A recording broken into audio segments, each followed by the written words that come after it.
Pameran Seni Rupa Palembang Art Go Internasional berlangsung di Aula Gedung DPRD Provinsi Sumsel. Pameran ini digagas Suharno Manap, salah seorang pelukis senior Palembang. Terlihat puluhan karya seni, mulai dari seni lukis, foto, hingga patung dipamerkan selama 10 hari, mulai 10 hingga 20 Desember 2017. Pameran ini dibuka oleh Giri Ramadakimas, Ketua DPRD Sumsel, dan dihadiri Isnaidi Madani, Kepala Dinas Pariwisata Kota Palembang dan Seniman Kota Palembang. Suharno Manap, selaku Ketua Penyelenggara menyampaikan ada 83 karya seni rupa, yaitu lukisan, foto, laker, dan ditambah dengan 3 seni patung. Untuk seniman yang ikut dalam pameran ini berasal dari berbagai kota di Indonesia. Ya, saya sangat senang sekali seorang pimpinan ketua DPR daerah yang dengan ikhlas meminjamkan tempat yang sebesar ini dan baru pertama kali ini di Indonesia, Sumsel ya.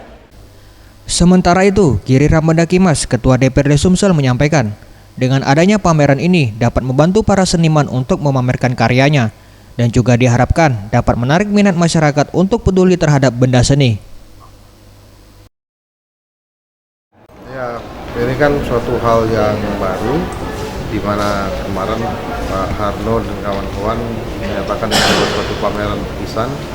Ya, saya bilang ya kenapa tidak coba dipakai di Aula DPR Sumatera Selatan, kita rubah jadi sebuah galeri seni. Ya, hari ini rupanya tercapai, hari ini aula ini jadi galeri seni yang mudah-mudahan ini bisa membantu kawan-kawan para perupa di Sumatera Selatan ini bisa untuk memamerkan hasil-hasil karya dia.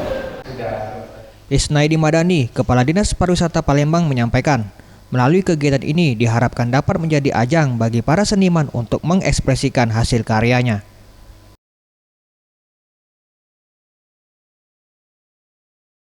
Kita memang membutuhkan tempat-tempat seperti ini sebagai ajang kawan-kawan seniman, terutama seni rupa, dalam mengekspresikan hasil karyanya.